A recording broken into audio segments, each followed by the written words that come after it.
sai correndo, bola redonda da seleção brasileira. Brasil! Eu gosto de uma definição de conversa que eu encontrei, curiosamente, num livro que eram as conversas do Jorge Luiz Borges. E ele diz assim, conversa é uma experiência que a gente começa, mas não sabe onde ela vai dar. Porque ela é uma produção ali entre pessoas diferentes que se dispõem à conversa. Então, hoje está muito difícil ter uma conversa. No episódio anterior, a gente viu as 3 faces da identificação com o agressor: o amor submisso, o ódio destruidor e o auto-ódio.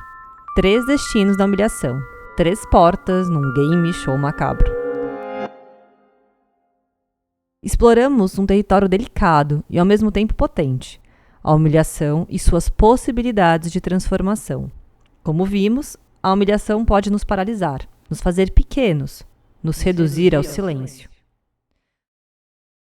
Quando sofremos uma violência, uma violação, um dos destinos possíveis é nos identificarmos com aquele que nos agride. É como se, ao invés de resistir, nos tornássemos justamente aquilo que nos oprime. Recebemos de Nelson Rodrigues o diagnóstico de portadores do complexo de vira-latas. No episódio de hoje, vamos entrar na bolha. E aqui é que as coisas ficam realmente assustadoras. Porque essas 3 faces, o amor submisso, o ódio destruidor e o auto-ódio, elas sempre existiram. Mas na era da pressa, elas ganharam um palco gigantesco. O autoritarismo hoje não precisa destruir as instituições completamente. Basta colonizá-las, esvaziá-las de sentido, transformá-las simultaneamente em espetáculo e inimigo. E tudo isso acontece em velocidade acelerada. Vivemos na era da pressa, onde decisões políticas são tomadas no ritmo dos algoritmos, e a democracia precisa aprender a se defender nessa nova temporalidade. Uma temporalidade efêmera e frágil, como as bolhas de sabão. A resiliência do bolsonarismo revela algo inquietante. O autoritarismo contemporâneo se reinventa nas fissuras da democracia. Com Flávio Bolsonaro, candidato à presidência de 2026, testemunhamos não apenas a continuidade de um sobrenome, mas a consolidação de uma lógica política que transforma cada crise em oportunidade. É a hidra política. Corta-se a cabeça. Outras surgem. O movimento aprendeu a sobreviver justamente pela perseguição, real ou fabricada. Cada processo, cada investigação vira combustível para a mobilização. Ubo pai, coroa, ubo filho. A peste se transmuta em novas cepas. E se você quer aprofundar essas questões, escute os episódios anteriores sobre os vírus sociais, da rinocerontite e da baratite, para entender como nos transformamos em animais truculentos e elegemos baratas no poder.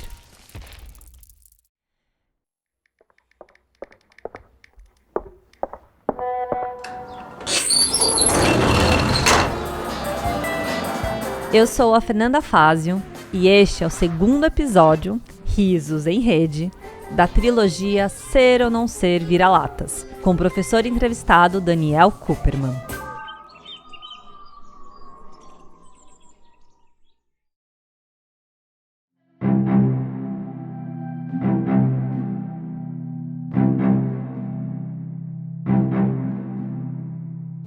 Você não consegue pensar sobre o que aconteceu. Não consegue pensar em outras possibilidades. Duvida do que sente. Fica preso numa única narrativa. Não vê saída.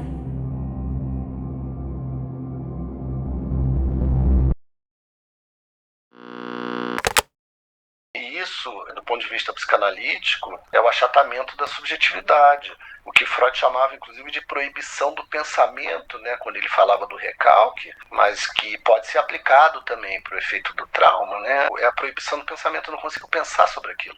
Eu me torno o efeito também daquilo, do evento traumático, e muitas vezes sem conseguir pensar outras possibilidades.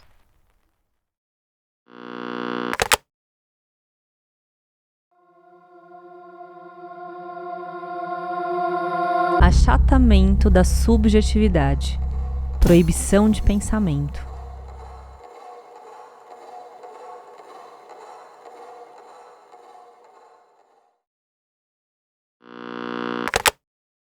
A subjetividade que deriva daí tende a ser binária, no sentido de que só há duas posições possíveis de ocupar: vítima ou agressor. E isso é muito incrível, né? É como se a perspectiva que um evento traumático pode produzir sobre alguém é de que as relações se baseiam nisso: ou eu sou vítima ou eu sou agressor. Como se só tivessem essas posições, aí eu escolho em qual delas eu vou ficar. Então, se eu escolho o amor submisso, eu vou ser vítima. Se eu escolho o ódio destruidor, eu vou ser agressor. Se eu escolho o auto-ódio, eu vou ser vítima.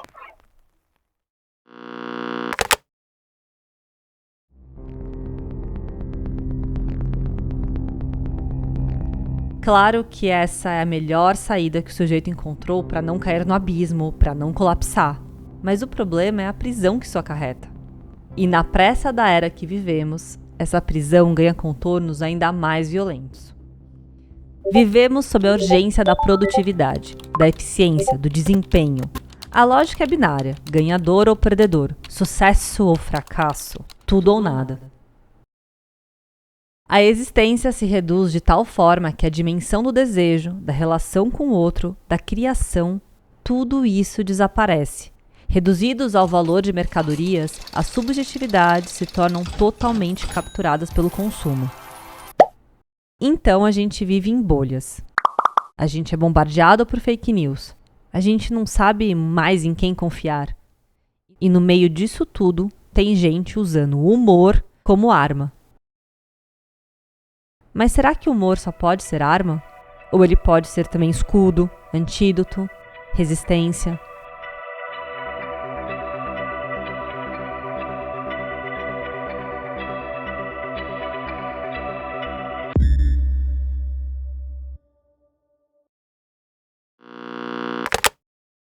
Trazendo para o contemporâneo, eu pensaria nas bolhas, né? Então, as bolhas subjetivas, né? A gente vive em bolhas, porque as redes sociais efetivamente produzem bolhas, né? Bolha é entendida aqui como uma visão de mundo muito impermeável, muito fechada.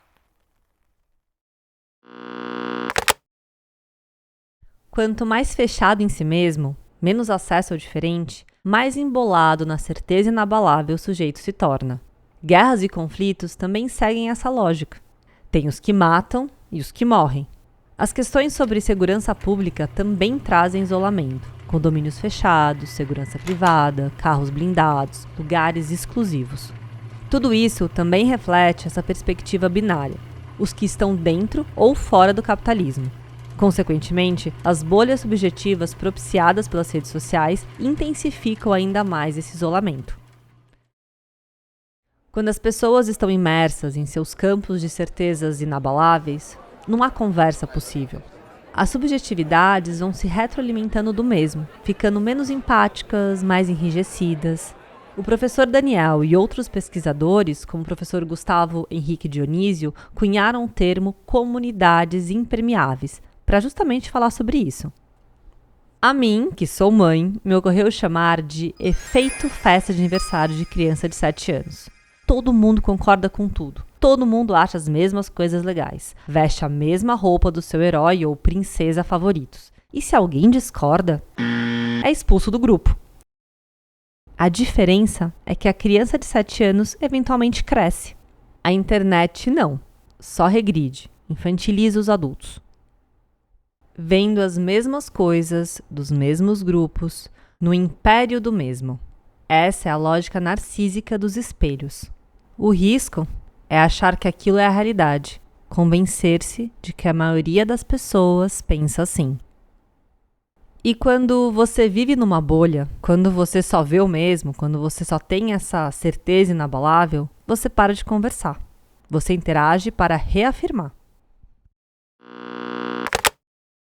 Eu gosto de uma definição de conversa que eu encontrei, curiosamente, num livro que eram umas conversas do Jorge Luiz Borges. E ele diz assim: conversa é uma experiência que a gente começa, mas não sabe onde ela vai dar. porque ela é uma produção ali entre pessoas diferentes que se dispõem à conversa. Então, hoje está muito difícil ter uma conversa.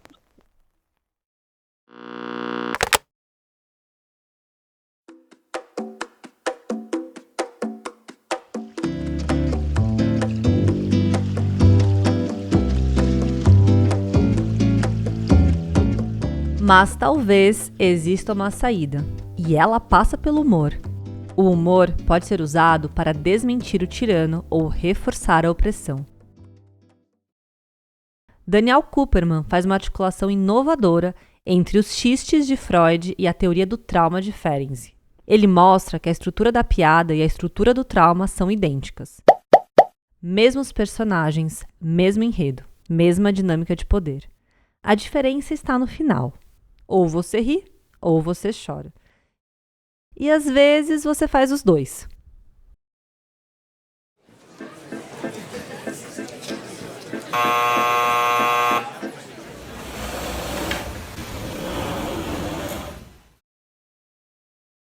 Pense nisso. Quando alguém conta uma piada, há 3 personagens. Quem conta a piada, o alvo da piada e quem ri. No trauma, é a mesma lógica. O agressor, a vítima e aquele que desmente, que invalida a dor da vítima. Essa descoberta muda tudo, porque significa que o humor pode tanto libertar quanto aprisionar. Depende de quem está rindo, de quem é o alvo e do que se está rindo. A estrutura é a mesma. Essa relação expõe como o humor pode cair em um lugar de poder, opressão e humilhação, e que, portanto, a sua prática culmina na identificação do alvo da gozação com o seu agressor. Lembra daqueles 3 destinos da humilhação que a gente conversou? Em sentido oposto, também o humor pode ser uma arma poderosa de freio ao ódio ao propiciar a desidealização das figuras de poder, bem como a desidentificação com o agressor. Vamos ver como é que isso acontece. O método cômico produz fraturas e reconfigurações, desestabiliza certezas, retira o solo firme sob os pés. Mas a efemeridade do riso não se inscreve na pressa. Ela se vincula às especificidades do seu público, aos parâmetros culturais vigentes. O problema é que o humor depende do contexto, do momento histórico, de quem está rindo. Uma piada que funciona em 2026 não funcionava em 1950. Uma piada que funciona no Brasil não funciona na Alemanha. É por isso que Stand-Up Comedy International é tão difícil. Você precisa explicar a piada. E quando você explica a piada, ela morre.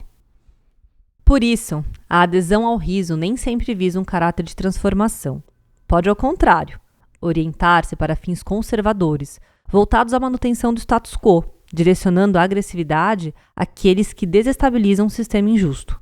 A força cômica, com seus mecanismos de ruptura, inversão e dissonância, encontra-se à disposição do uso, seja para propagar discursos de ódio e intolerância para manter estruturas de poder, seja ainda como exercício libertário e subversivo. Integrar ou excluir, preservar ou transfigurar a ordem das coisas, restaurar o tecido social ou sancionar as transgressões. A adesão ao riso pode estar a serviço de múltiplos senhores. Mas a humilhação também pode se transformar em força de efetiva resistência. E é aí que o humor recupera sua potência transformadora. Porque quem tem certeza não tem humor. Pode rir, mas vai rir do outro. Não vai rir de si mesmo. É o riso de ironia, de humilhação. E eu acho que essa relação, você tinha perguntado sobre a relação que eu propus também, foi uma ideia nova que eu estou começando a explorar, mas que eu apresentei nesse artigo que você citou, do Complexo de Vira-Lata, que é essa hipótese de que o Sandor Ferenczi constrói a teoria do trauma, que é uma teoria do trauma em 3 tempos e com 3 personagens, inspirado na teoria da piada, apresentada por Freud em 1905, no livro Xistes e sua relação com o inconsciente. Porque, veja, o que é uma piada para Freud? E aí a piada não é humor, né? Não é auto-humor. É a piada, aquela que faz a gente rir. O Freud diz que tem 3 pessoas, né, envolvidas no circuito da piada. Tem o que conta a piada, que é o humorista, o piadista. Tem o alvo da piada, que ele chama de segunda pessoa. Então tem a primeira e a segunda. Por que a gente fala alvo? Porque é alvo da sexualidade e da agressividade.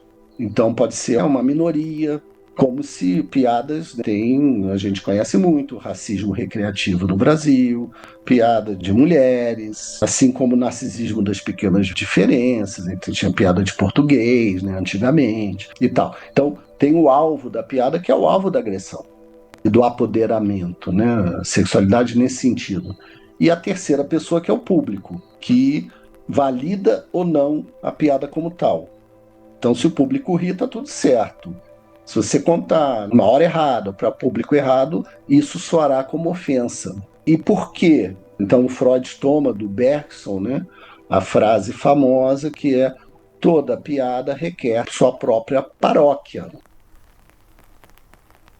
Porque ela está dentro de um sistema de pensamento. Se eu posso contar piadas de judeus, porque eu sou judeu, aí eu posso fazer essa brincadeira e tal. Mas se alguém, um antissemita, faz a mesma piada, não vai ser bem recebido pela comunidade, seja judaica, seja das pessoas mais sensíveis. Não vão gostar. Eu posso contar, fazer brincar, né, como muitos gays fazem, né, piadas de gay, como uma brincadeira, uma auto-brincadeira, né? E isso ser um elemento engraçado. Mas se você pega um machista que conta uma piada gay, isso vai soar mal no ambiente gay e por aí vai. Então, grupos de mulheres que contam piadas entre si, mas não gostariam de ouvir essas piadas da boca de um homem, né? Então, tem 3 pessoas: o que conta, o alvo e o público.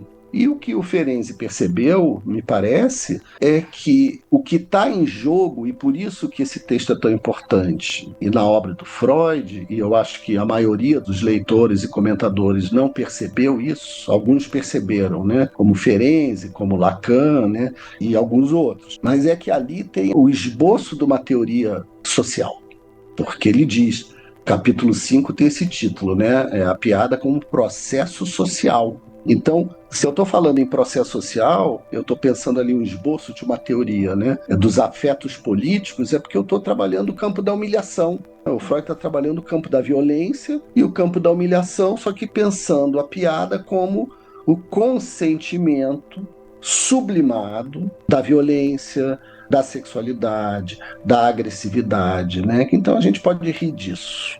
Só que, quando você pega a teoria do trauma, o que você encontra? A mesma coisa. Tem 3 pessoas. Então ele vai dizer, tem o agressor, tem a vítima e tem a terceira pessoa, que ele diz que é aquela que comete, na situação traumática, o desmentido. Então a teoria do trauma do Ferenczi é bonita, né? Porque ele fala, veja, alguém que sofre uma agressão, tomando a criança como paradigma, ele vai dizer, a criança sofre uma agressão, ela não tem como simbolizar isso, não tem como elaborar isso, ela vai procurar um adulto, esse terceiro, e vai procurar para testemunhar, né, a dor que ela está vivendo. E dependendo da atitude desse terceiro, se for acolhido, o testemunho é uma coisa, e se for desmentido, o testemunho é outra.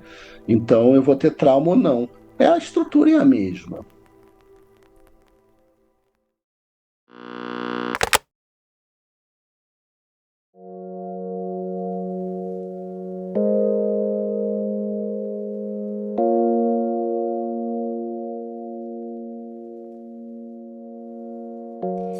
Então, recapitulando, a gente vive em bolhas, bolhas digitais, comunidades impermeáveis. Festa de aniversário de criança de 7 anos onde ninguém cresce. A gente é bombardeado por fake news que criam uma desconfiança generalizada. E a gente tem o burrei, o fascista ridículo, governando de verdade, não no teatro. E no meio disso tudo, a conversa morre. Porque quando você tem certeza inabalável, você não conversa. Você apenas confirma o que já sabe. E aqui está o pulo do gato. A internet não cria essas dinâmicas. Ela só amplifica. O amor submisso vira seguidores fanáticos.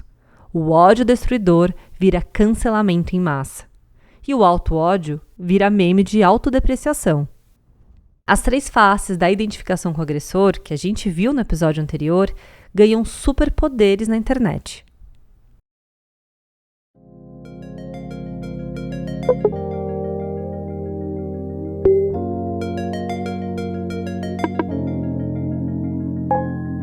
No próximo episódio, o último dessa nossa minissérie, a gente vai falar de humor, de riso, de piadas e de trauma.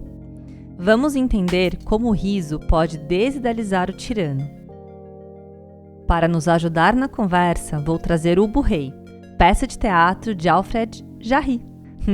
Um excelente exemplo de como se quebram as certezas pelo humor. Mas como exatamente os afetos se movimentam quando a gente ri? Para isso, os conceitos de linguagem da paixão e linguagem da ternura diferem-se, vão nos ajudar a enxergar além do óbvio.